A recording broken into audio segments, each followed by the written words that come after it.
it has in Canada. No problems for the Grand Prix this evening. Temperatures in the high 20s, just the outside chance of a shower.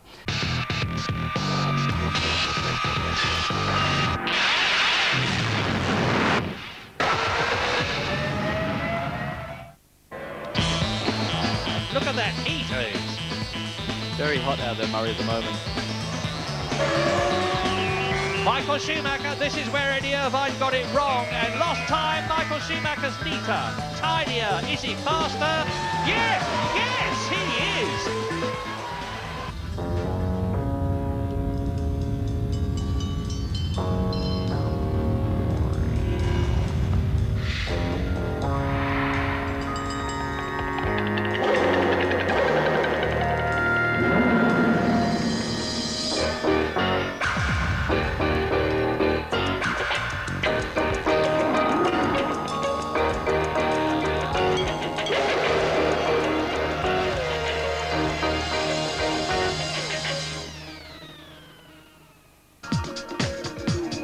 Bonjour. The spirit of Montreal. Grand Prix Street Festival.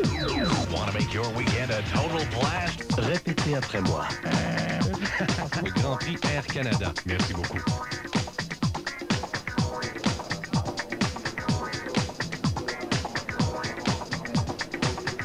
It's an absolute scorcher in Montreal for the Canadian Grand Prix. The track temperatures hit a frying 48 degrees centigrade this weekend, and the Gilles Villeneuve circuit is 110,000 sellout. Hello there, good afternoon to you. These temperatures have certainly taken the locals by surprise. Last year they were shivering here in their anoraks. Now they're opening the swimming pools early throughout Montreal. We've always had a dramatic race around the St. Lawrence Seaway, and already some of Formula One's biggest stars have taken a ducking.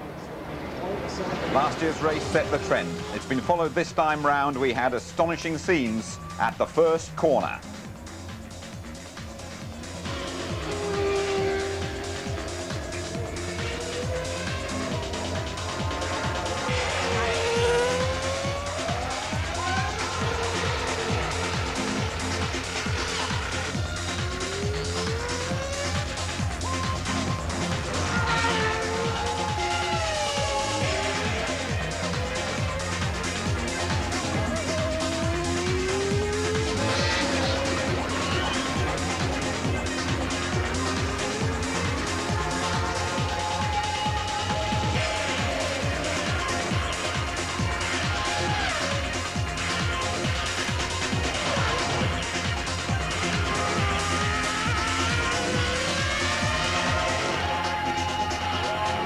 So Ralf Schumacher coming off second best in the wall game, but he battled back and qualified 13th in the spare Williams. But it was older brother Michael who took the qualifying honours with his first pole of 1999. Louise Goodman reporting. Ah, here he is. Here's Michael. The qualifying hour was the Schumacher show. The German was on form from the moment he hit the track, outpacing Mika Häkkinen to claim Ferrari's first pole of the season. Häkkinen had set an early benchmark time, but Schumacher's first run showed everybody who was in charge. Is he faster? Yes, yes, he is. I was not surprised Häkkinen coming so close to my first time, because both Eddie and myself, we would have gone faster in our last run if we would have get it together, which is always a question. Eddie Irvine got away lightly from his close shave, but the small mistake probably cost him a place on the front row. Häkkinen wasn't on perfect form either. He'd been outpaced all weekend by David Coulthard, but when it really mattered, the Finn found his form, shaving 3/1000ths off Coulthard's time on his first set. Schumacher's pole time was the target now, and Häkkinen looked set to close the gap on his second run, until a trip across the grass at the final turn put pay to that. By the time Mika's third set of boots were on the car, the prize was getting further away. Irvine had crept in to claim P2 for Ferrari. The Finn countered with a tidy lap, but it still wasn't enough. It was time to throw caution to the wind with a do-or-die final run. When I came out of the turn 8, I got a little bit too much sideways. I nearly hit the wall, but I would keep my foot down. I thought if it hits the wall, it hits the wall. And I knew there is no danger. If I hit the wall, I'm just gonna slow down and stop the car. It's not gonna something dangerous. Well, yes, dangerous, but not that dangerous. So I decided to keep my foot down, and it just nearly maybe kissed the wall. And maybe I lost there half a tenth, 1/10, and I think that's enough. His teammate David Coulthard had been the quicker of the McLaren pair up to qualifying, but he seemed to drop the ball and had to settle for fourth. The race setup that I had from yesterday and certainly this morning, I was quite comfortable. I'm just a little bemused with the performance in qualifying, but I think race-wise we should be okay. Ralf Schumacher should be all right in the race too, but he had all sorts of problems in qualifying, starting with a high-speed spin in his race car. And wham! Off! That's the end of his afternoon in that car. It was just a quick trip down the pit lane and into the spare car, and straight away you're coming together with Ricardo Zonta. Despite all that, he scraped through in 13th. That's one place above Damon Hill. Engine problems contributed to his miserable day, but Damon's still looking forward to the race. Traditionally is a race of attrition, and I don't see that tomorrow's going to be any different. And also, it's very difficult to stay on the track, and a lot of cars are going off, so tomorrow's race could be incident-packed. So Schumacher breaks Häkkänen's stranglehold to claim pole. The Finn has to settle for P2. No surprise to see Irvine and Coulthard just behind their teammates. Another excellent fifth from Barrichello just ahead of Frentzen. Benetton are back on form this weekend. Fisichella's 7th, Alesi alongside him. Truly's 9th and Johnny Herbert's back in the top 10. The Williams boys are 12th and 13th ahead of Damon Hill. VAR were hoping for better than 16th for Villeneuve at his home Grand Prix. And no surprise amongst the tail-end Charlies, it's the Arrows on row 10 and Minardi at the back. So then, Canadian specialist Schumacher ideally placed to extend his lead. He's going for his third successive win here. David Coulthard needing a 10-point maximum to kickstart his challenge. Coulthard, though, quickest in the morning warm-up. And Ferrari, they've got massive support, by the way, in Montreal, and with Irvine on the second row, they'll be hoping to stretch further away from McLaren. Welcome to our studio trackside. Temperatures plummeting, 44 degrees at the moment on the track. Tony, they've had enough trouble keeping the cars on the circuit already, haven't they? How will the heat affect them? It's really going to affect the brakes because it's very bumpy, it's dusty, it's a street circuit here, there's not a lot of runoff area, and they have to run very, very low downforce because it's very, very fast in parts.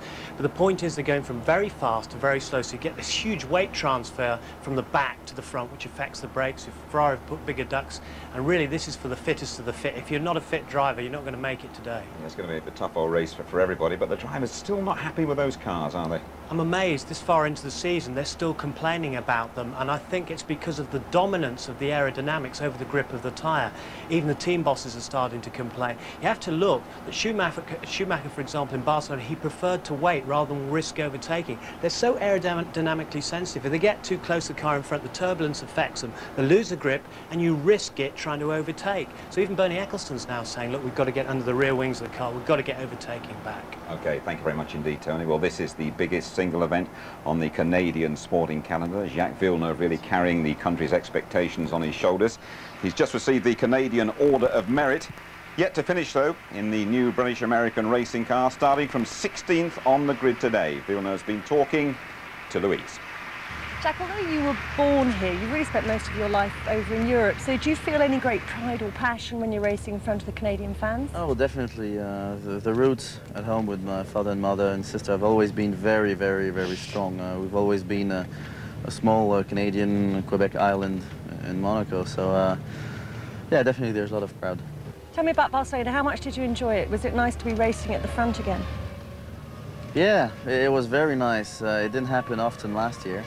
But this year it was even sweeter with the new team, and I was really convinced we were going to finish that one. How significant was that race for the team and for you personally? You seem to make quite a step forward.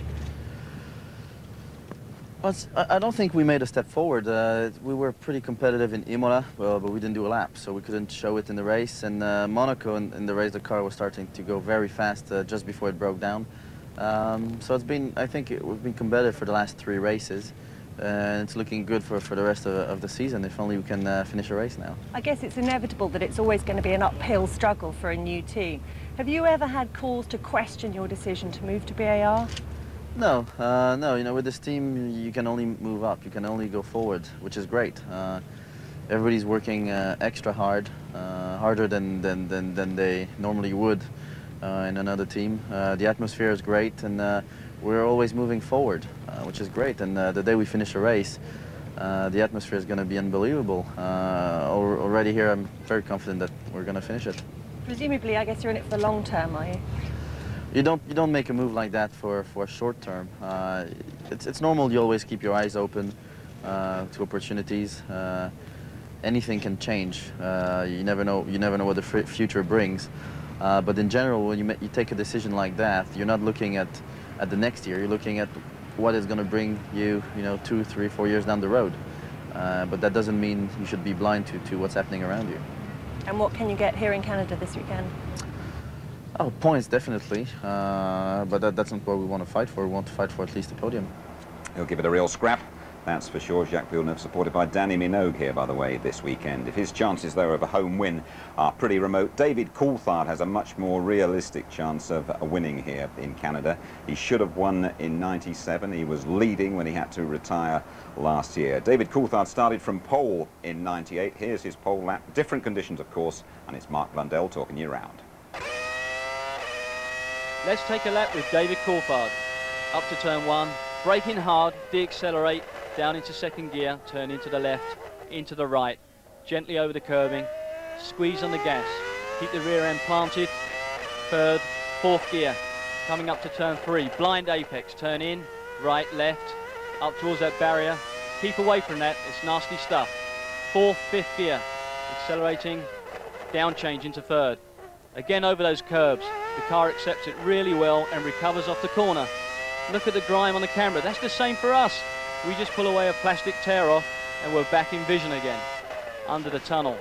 Up to 7 and 8, curb hop again, accelerate hard, third, fourth, fifth, sixth gear, come up to the hairpin, 190 miles an hour plus, de-accelerate down to second gear, 60 miles an hour, again over the curbing, gently through the corner, squeeze on the gas, keep the rear end nice and secure, exit speed, that's what you need for this big long straight, accelerating fourth, fifth, sixth gear, 205 miles an hour, fastest place on a racetrack. Coming into the last chicane, up to the right-hander, pressing for front grip here, up to the wall, look how close they get. This is going to be a very, very clean lap. Thanks very much indeed, Mark. Now, Martin Brundle has been driving for Toyota at Le Mans this weekend. Our Martin started on pole. He led for a while, but then he hit the barrier and the car officially retiring around about 5 o'clock this morning. So tough luck for him, eh, Tony? But you're in action next weekend. What's all that about? Slightly different, back to old grassroots, because I normally like doing it on the rough, in the rallying. But I'm going back to the circuit. I'm racing at Alton Park in a Proton next Saturday. And it'll be the first time I've raced on that track since '75, I think. So right, it'll be a bit rusty, I think. Well, we expect a full report next time round in France. The car's just going out. You might hear them behind me, but we're still just under half an hour to go to the start of the Canadian Grand Prix. It is without question the hottest race we have ever covered on ITV, and nobody avoiding the cold showers there, I can assure you. 29 degrees air temperature, track temperature is 44 degrees. After the break, we'll be talking to Fast Eddie Irvine, and there's a chance to win a VIP weekend at the British Grand Prix. ITV Sport welcomes you back to sizzling Montreal. We're counting down towards the start of the Canadian Grand Prix. And now let's hear from Eddie Irvine, in the spotlight again this week after claiming he's better than both the McLaren drivers. Well, riding shotgun for Michael Schumacher is what he's contracted to do, but this season Irvine's been significantly closer to his teammate. Here's James Allen. There are two types of Grand Prix driver, those who shoot their mouths off and those who do their talking on the track. But this season, Eddie Irvine has definitely been doing both. This weekend he's in hot water with the Ferrari management over comments in an Italian magazine where he was rather open about Ferrari's team orders and criticised most of his rivals, including Hakkinen, Coulthard and Alesi. But with several offers, including one from Jordan, Eddie is jostling for position at Ferrari as a new contract for 2000 is negotiated. And of course he's never been afraid to wind people up. But look behind the headlines and it's clear why Ferrari want him to stay and why he's so much in demand elsewhere. Look at the statistics. In the first 5 races of last season, Irvine was on average 0.6 of a second slower than Michael Schumacher in qualifying. This year he's halved that gap. In races too, he's much closer to Schumacher. So how's he done it? I'm a lot cleverer than I used to be, that's for sure, or more experienced. I know what I want more. You only learn by achieving things you know, in the car, and you know, I've achieved things in this year's car that I haven't ever achieved in any car I've had before. I'm better over curbs now. I use the curbs more than I did before I set the car up. I think I always stayed away from the curbs, you know, and tried to get the car balanced, but it's quicker to get up over the top of them if you can get the car to ride them. This year's car helps because it's such a good car. But how much of this is Eddie studying the data and copying what Schumacher's doing, and how much is him digging deep within himself? I don't really look at all at what Michael does, you know. I think it's a very easy way to get confused. He's just got such a natural ability. You know, obviously when I first came to Ferrari, I looked at what he'd done, and you know, what he does is you can't really imitate. You can obviously copy his lines, but he can do things with a racing car that none of the rest of us can do, so you can't copy that. So you just got to go on and work in your own way and try and maximise what you're capable of doing. Confidence is a precious commodity in Formula One, and Irvine is full of it at the moment. Another important factor is that he and engineer Luca Baldessari have been given more freedom to go their own way on setting the car up, and it's paying off. In Monaco, he drove flawlessly, didn't hit the barriers all weekend, and finished second. I was pleased the way I performed, for sure. It was the nicest race of the year for me, you know, to beat, you know, Mika fair and square. I'm happy with being up at the front. You know, I'm a factor at every Grand Prix, which is nice. Well, I want to try and beat Mika, you know, I want to try and finish second in the championship. It's not going to be easy because obviously I've got to play a team role for Michael as well as trying to beat Mika, while Mika's out there just doing his own thing, as is DC. As the loyal number 2, many have questioned Irvine's ambition, but he wants to win. The signs are he's going to try and improve his contract terms and do the winning at Ferrari. My plans are to stay at Ferrari, you know, we're getting better every year. The guys here are great. You know, it's a great team. It's a great way of life in Italy. Ferrari's Ferrari. You don't have to have a lobotomy to drive for them. He's got his head screwed on all right, don't worry about that. Always shoots from the lip, our Eddie, doesn't he? Well, it's better than these sort of conveyor belt drivers in their baseball hats and eating their pasta and saying, you know, I like water and I listen to ABBA. I just say what I think, you know, but he does care really, and he's the one that's been putting all the work in recently on the car. Schumacher went on holiday right after Barcelona. He went off to the States. Eddie's done all the work, 300 laps in one day at Fiorano, a new lap record. He cares about his motor racing. For the first time, they're letting him do more testing.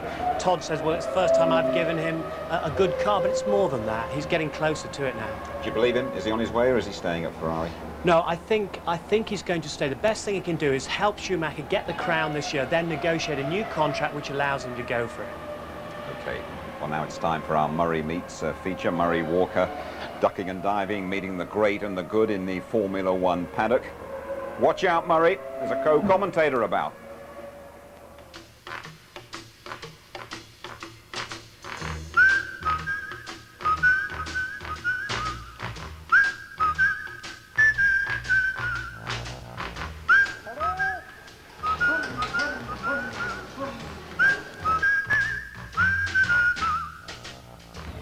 When you've fought your way up to Formula One and driven in over 60 Grand Prix for 4 different teams and been on the top 3 podium several times, it must be mighty hard to break away and go and race somewhere else. But that is what Mark Blundell did, and now he's back here in Canada with us. So why did you do it, Mark? Well, I'll tell you why, Murray. There wasn't a drive available which was going to give me a point-scoring car or the position of getting back into a podium. I didn't want to do that, and America beckoned, and I went out and did IndyCar racing. Well, you've been away for 2 years now, and you've come back. You've been in the pit lane a lot, talking to old mates. What strikes you about the modern scene? Technology moves on so fast. Professionalism, again, it just goes up another level. And commitment. It's just astounding to me to see these guys working day and night just to make sure they win. What's life in America like compared with being a Formula One driver where you travel the world? Well, you know, we still travel outside of America. We go to very nice places like Brazil, Australia, Canada. We have a very busy schedule. We do 20-odd races a year. The racing's great, and it's very enjoyable. And, you know, it's still a pleasure to me to drive, so at that point, I'll stay. Now, some of the drivers have come on a bit since you were racing in Formula One. Michael Schumacher, Mika Häkkinen, Eddie Irvine in particular, David Coulthard, the 4 top men of today. Do you see a difference in their style and their achievements? I think they're just adapting to the cars, you know, which professional drivers do. These cars are very twitchy, and certainly those guys have adapted to it. They're out there in the best race cars available, McLaren and Ferrari. But style-wise, it's still the same style for me. Schumacher's got that style, which is you know, Michael Schumacher full stop, and Mika himself has got his own style, so it hasn't changed in that respect. A lot of criticism about the cars these days, Mark. They're a lot narrower, downforce different, 4-groove tyres. Would you like to be driving one of them? I'd love to drive a Formula 1 car again because it's still unique, but I must admit, looking at those guys, they look on the edge. They don't look that much fun. Now, you have just had an extremely nasty accident. You're looking pretty fit in spite of it all. What exactly happened and how long have you got to go before you're back behind the wheel? Well, unfortunately, we had a transmission failure during testing on an oval. Speed? 170-mile-an-hour impact into concrete. Impact? Yeah, concrete doesn't give. My body did. And fractured the vertebrae here, C7, underneath the Adam's apple. Been out for 4 weeks already, and there's another 3 weeks to go before I can get back in a race car again. Very frustrating for you at the moment, watching it not being part of it. It is. 5 races I've missed in my series, and it's going to be tough to get back in, but I'll be there. Well, I'll tell you, there's something very different about Canada, and it's unique and it's great fun. You actually go to work in a boat. Shall we go? Let's go.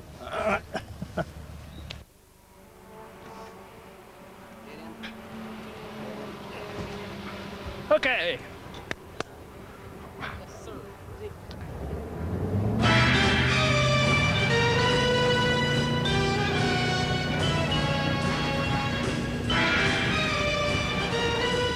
And off goes the old commander with his new mate. He leaves us here in the television compound, weaves his way around the old casino, touches down about 10 minutes away, up he goes to the commentary box, and in about 10 minutes time it'll be Q Murray, and off he will go. Okay, now it's time for our competition. We have teamed up with RAC Motoring Services and we have a terrific prize for you. It's a weekend at the British Grand Prix at Silverstone next month. I just hope the weather's a bit better this year.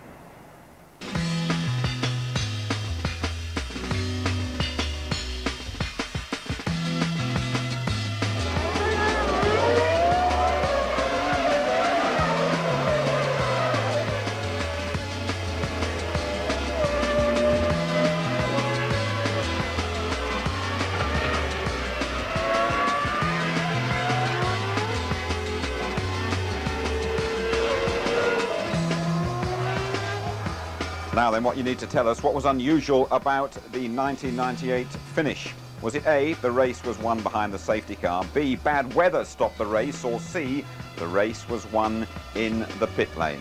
The race won behind the safety car, bad weather stopped the race, or the race was won in the pit lane? And here is the crucial number to dial.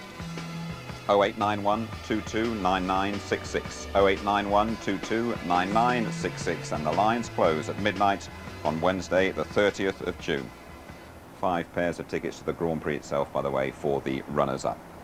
Okay, now I must point you towards World Championship Boxing, a World Champ. Saturday night, 2 aggressive fighters, don't miss it. Okay, Montreal is a very quick circuit. You need plenty of aggression round here as well. They'll be going over 200 miles an hour down the straights. How will the heat affect the race strategy? We'll find out shortly. Damon Hill testing the conditions round the Gilles Villeneuve circuit. Where at the moment the track temperature is 44, the air temperature is 29 degrees, and Damon Hill starting from back in 14th place. And James Allen has been having a chat to Damon. Let's hear what he's got to say.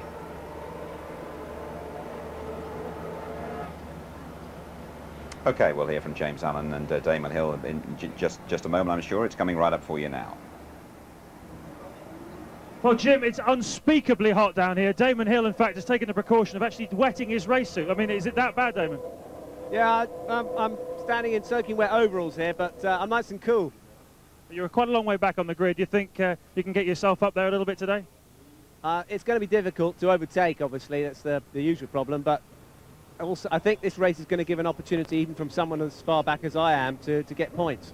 It's very random, isn't it? Lots of weird things happen here, don't they? Traditionally they do, and also it's been very difficult. Cars in the warm-up were going off everywhere. I mean, it was very, very noticeable that people were having difficulty keeping the car on the track. So, and also mechanical problems will occur in the race too. Got fingers crossed for you. Good luck. Okay, thanks. It is going to be quite some race in the searing heat here. 43 degrees we are now, Tony, and I mean, all those drivers are going to lose a lot of weight for one thing this afternoon. They're going to be exhausted at the end of it.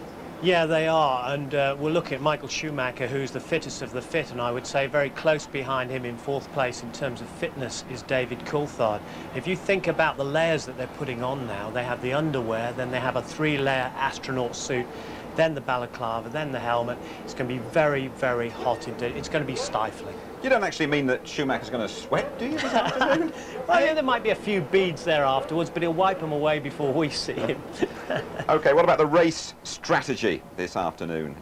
Let's get back down to James. On you go, James. Well, Jim, there's no doubt in my mind that the driver with the most flexible race strategy is the one who's going to win today. We're going to see a mixture of 1 and 2 stops. Now, for once, the tyres aren't a factor in that. They're so hard. They could last 1, they could last 2, maybe even 3 race distances, these Bridgestones. However, the brakes are an issue, and we've been seeing all weekend a lot of teams having problems with their brakes. Now, I understand McLaren flew out some special brake parts overnight. The mechanics were in at 4 o'clock this morning fitting them. If you have any worry about the brakes at all, particularly with these temperatures, then you're definitely going to be looking at stopping twice. The pit stop windows for you, well, we can expect to see the 2 stoppers start coming in around lap 25 and the 1 stoppers around lap 35. It's not a long stop here. The pit lane entrance and exit are pretty fast. So I'm reckoning we're going to see a lot of fast thinking in the middle of the race once the whole thing's settled down. Back to you, Jim.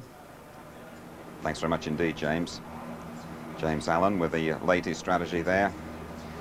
And what's your best guess about the first corner, Tony? More mayhem there? It's quite possible. Anything happens here. There's some strange numbers come up when they roll the dice here. It's a big bottleneck into turn 1. We saw all the dramas and the restarts last year. Poor Ralf Schumacher was involved with both those inverts, as we saw, so anything can happen, I'm afraid. And I'm sure it will. There's no point in hiding it, really. Olivier Panis, he had a bad smash here when we first came in 97. No point in hiding it, really. Spain was a disappointment, but Formula One has got a lovely habit of bouncing back and confounding the critics. As we count down towards the start, my feeling is we're in for another really memorable race in the heat of Montreal. Right then, ITV's live coverage of the Canadian Grand Prix around the Gilles Villeneuve circuit is coming right up.